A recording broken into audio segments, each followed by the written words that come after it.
problem. This is all, we're COVID smooth here, and we just try to do our thing. And so I know Jeff Korzenik's waiting in the wings. If we want to bring Jeff on, we could do that. There you go, Jeff. How are you? Jeffrey, how are you? Great to see you. It is great to see you. Thank you so much for coming on. Jeff Korzenik is chief strategist for Fifth Third Bank in Chicago. And Jeff, he's also a friend, so I'm going to be full disclosure.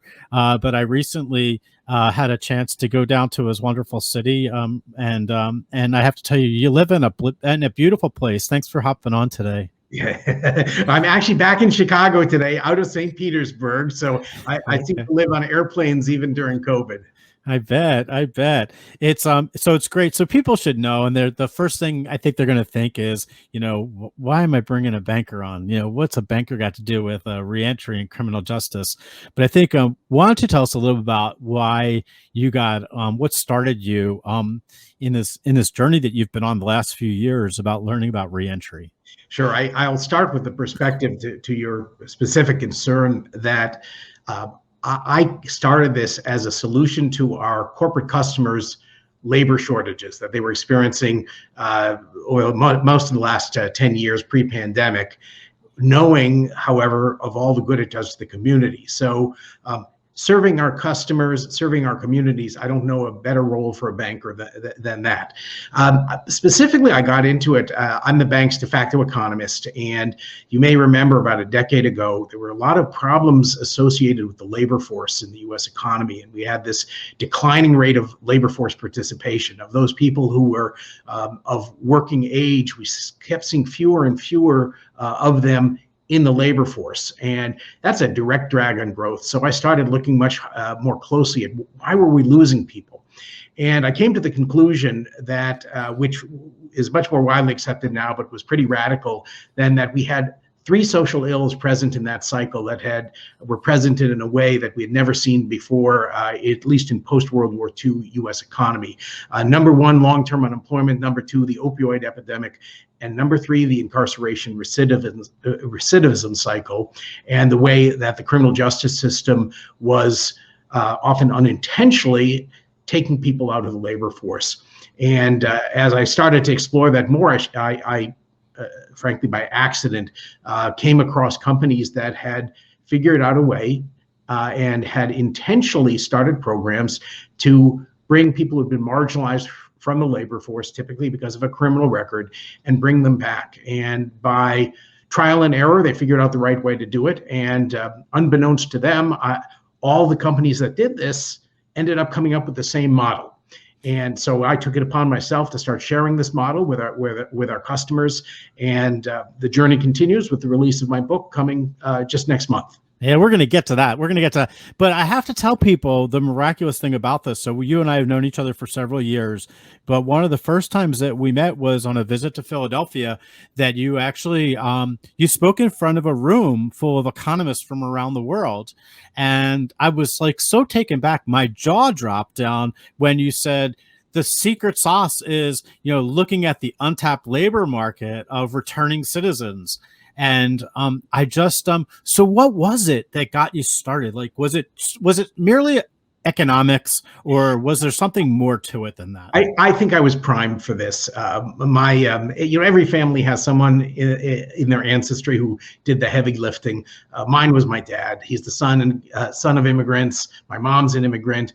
My dad was first in family to go to college, and he was able to, by signing up at age 17 in World War II, he was able to get the GI Bill. That covered 4 years, so he doubled up on his classes, and in 4 years got undergraduate degree from Harvard and a Harvard law degree. So he was an amazing person. He died in 2003, and though he was obviously successful, he never lost touch with his roots. And he would go back to his old neighborhood, which was a very poor neighborhood, ostensibly to run errands, really just to visit with folks. And sometimes as a kid, 10 or 12 years old, I'd go with him. And one such encounter stuck with me. We went to talk to a friend of his who ran what I think of as a junk shop, and they had a nice conversation, introduced me, his son, we all chatted, we walked away, and my father mentioned very casually, by the way, he spent time in prison. And I, of course, was curious. I said, for what? And my father said, for murder, a crime of passion. And then my dad said something that has always stuck with me. He said, he's done his time. And I think that that kind of moral backdrop has stuck with me. And as I started to investigate this for economic reasons, I began to understand how just how unjust our justice system is. And other aspects later in life, my kids went to a very diverse public high school in Chicago. You see how kids from different backgrounds lack certain support networks that would help them recover from mistakes much more quickly than they actually did. And you just build up a lot of realization the more you look at this, particularly when you look at it with an economic lens and that kind of data and analytical lens. You realize just what a bad system we have and how unfair it is to people and what a huge economic cost it is to have this kind of system in place. Yeah, it's incredible. I was in Las Vegas, spoke there right before COVID, and spoke to a banking convention, and they're financial analysts, and I really I couldn't believe afterwards when I got done talking how many people came up to me and said I was just an enter stroke away. And I said, I get it. And what they were referring to was how many times they had been faced with an issue where if they had hit that enter button, that they could have faced a prison sentence, and a harsh prison sentence, because our computer systems are all in our legal system tied together, and it's wire fraud, and wire fraud brings some rather harsh consequences in our federal system. So I think it's the one thing that I most impresses me about you, Jeff, is that you bring something to the table that a lot of people I think have missed. And that is that there's a true economic value to hiring talent that are returning citizens and people that have had justice involvement. And we're going to see it now more than ever, because what we're beginning to see in COVID is men and women that have are now unemployed because their companies either shut down or scaled back. And they may have done something when they were in high school.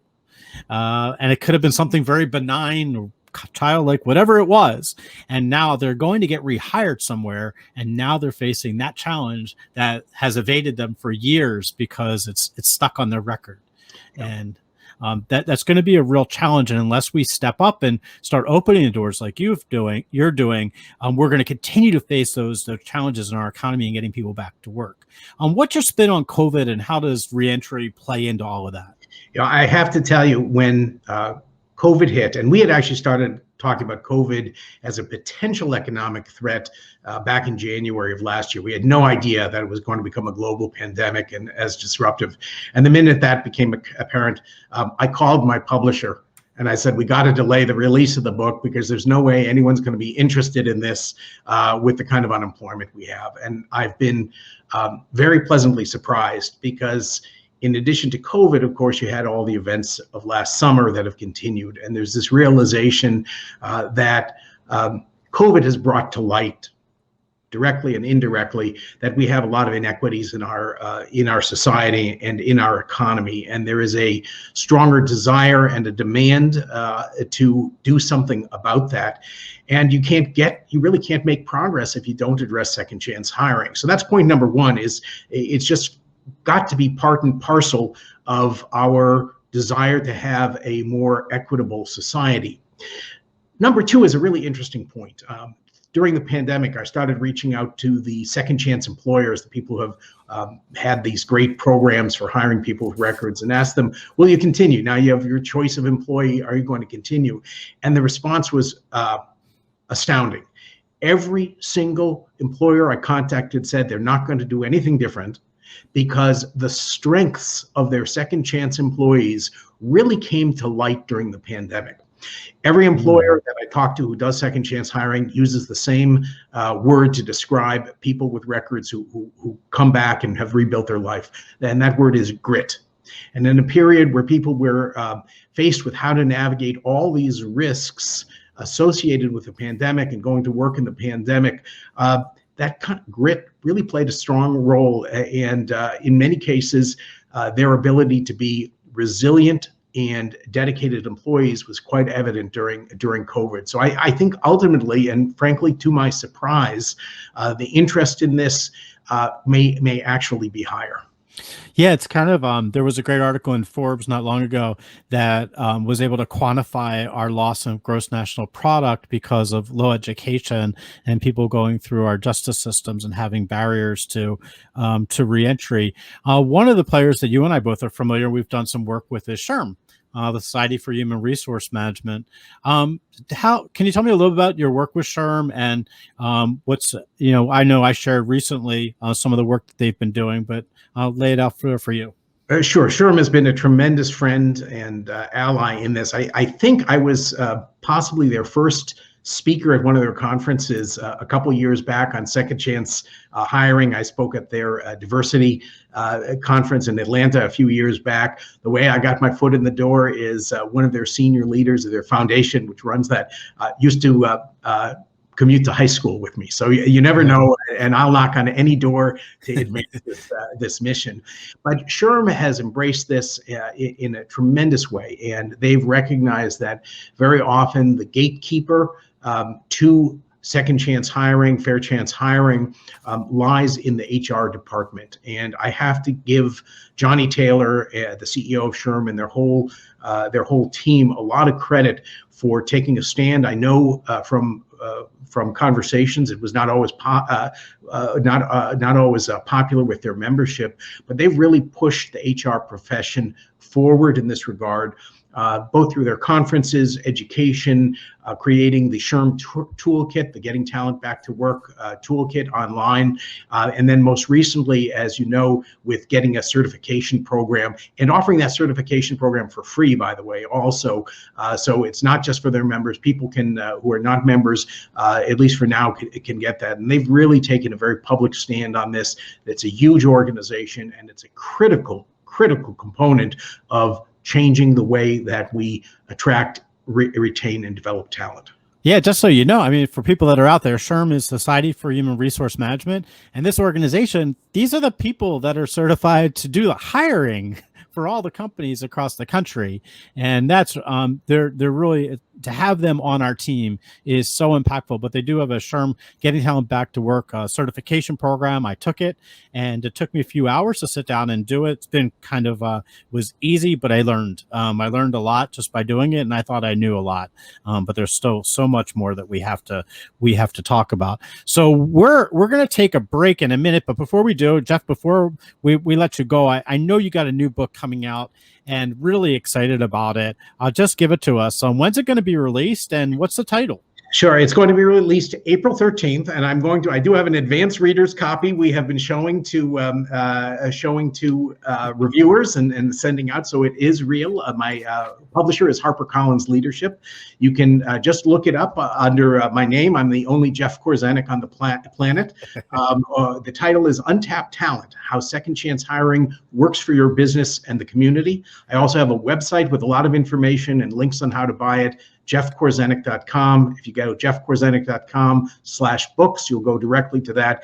And I will share with your viewers and listeners that pre-orders are greatly appreciated because they send a very important signal to publishers, to booksellers, and to reviewers that this is a topic of importance. It is available for pre-order now, and available in audio version, as well as an ebook version, as well as the paperback. We will definitely get it out. We're going to post it up, and we'll post it on our website, and we'll get it out to our networks to make sure people know that it's something that's going to be a must read for employers, for people that are working in the space, that are returning citizens, for everyone across the board. It's going to be a very wide audience, and we're really looking forward to it. One last quick story before we let you go, and appreciate you being on, was that we have a mutual friend in Brandon Chaskowski, who is Edwin's in Cleveland. And I had the chance, and I told you that you had told me once you had been out there, and I had a chance to be in Cleveland last year before COVID, and gone to Edwin's restaurant, which is a remarkable restaurant. And we had this fantastic dinner. And I have to say that I didn't get what you had told me to get, and Lisa did. And she had a great meal. But the one thing that I use now over, and I have a picture of it in my office, was we had gotten bananas Foster for dessert. And a young man came out and he was pushing a cart, and he was wearing a chef's suit, and he came right in front of us and he made this bananas Foster. If you haven't ever seen it made before, there's a big flame that goes up in the air, and this gentleman had been a returning citizen and been under Edwin's or Brandon's wing for a while. And I have to tell you that the dessert was amazing, but the smile and the face of this gentleman as he made this dessert was priceless, just priceless. And he's got a career pathway that changed his life. There's tremendous talent out there, and I want to personally thank you for everything you're doing in getting helping men and women that need second, third, fourth chances, but need an opportunity to get back into a career, back on their feet, including myself. And you've been a good friend, and I appreciate you, and good luck with your book. Thank you so much, Jeff.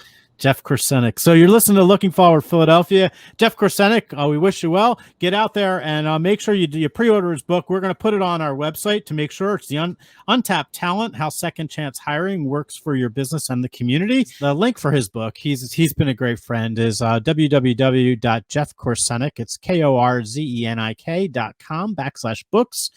Jeff Korzenik. And then you're listening to Looking Forward Philadelphia, WPPM 106.5. We're going to be right back in a minute.